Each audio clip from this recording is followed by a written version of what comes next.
Here at Newlands, we've been able to demonstrate some of the approaches that teachers use in order to try and model best practice in our R&R.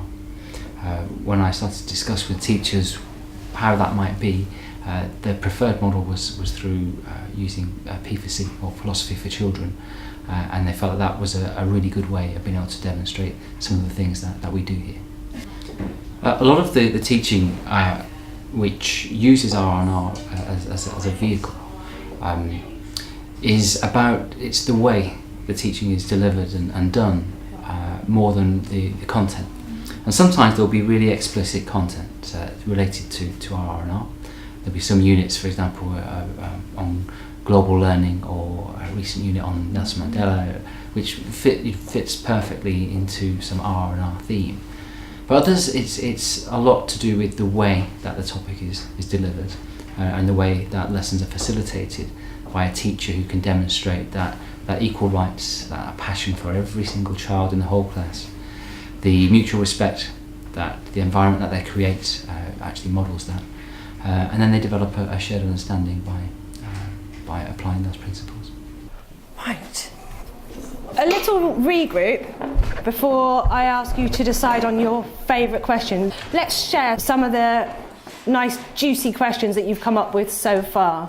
And we're thinking about those big ones that we like to have a bit of a debate about, don't we? We like to have a bit of an argument because we see different points of view. Sean? Why don't people share their money equally with each other? Oh. In this picture? Yeah. Is money shared equally? It's difficult to sometimes paint the picture of what a school feels like on a day-to-day basis, just from a head teacher's report or from data always online or whatever it is, whatever tool we're using to demonstrate that to governors. Today we had a governor that was part of the lessons, observing what was taking place, and then at the end of that, just offering support and challenge through questioning to try and get a picture and a sense of not only what was taking place and how was it taking place, but also why was the teacher really doing it in the way that they were. Okay, let's start off with Alex. You've got your hand resting out. Alex, which island would you rather visit and why? I would visit that one because it looks much prettier than that one. Okay, why does it look much prettier than that one? Because that one's knocked down and that one's not knocked down. Okay. Right, now what I want you to do is, Alex has come up with a really, really good point there, okay? And I want you to start thinking about whether you agree with what Alex has said or whether you disagree with what Alex has said, okay? And I want you to use these words, which we do use in circle time, and tell me, I agree with Alex because, or I disagree with Alex because, okay? So I want you to start thinking about that.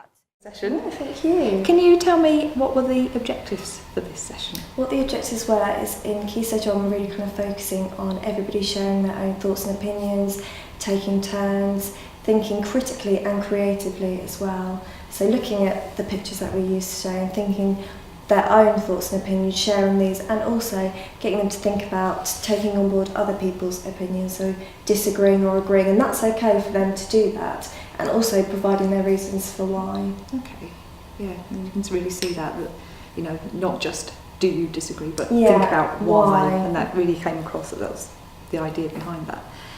Can you tell me about your role in the session and how you see, you know, Okay.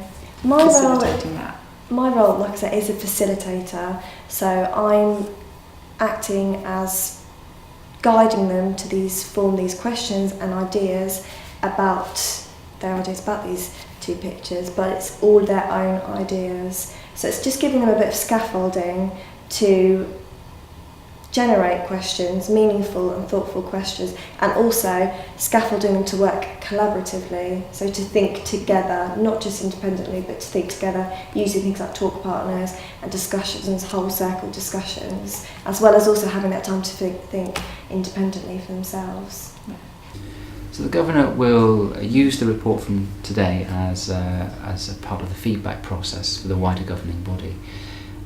Each of our governors will visit the school during an allocated month, so they have a governor of the month visit, and they use that to compile a report which they share with the other governors. So today it will be part of the evidence base to support not just what was covered and what happened, but how was it done and how does it fit into the overall vision for the school.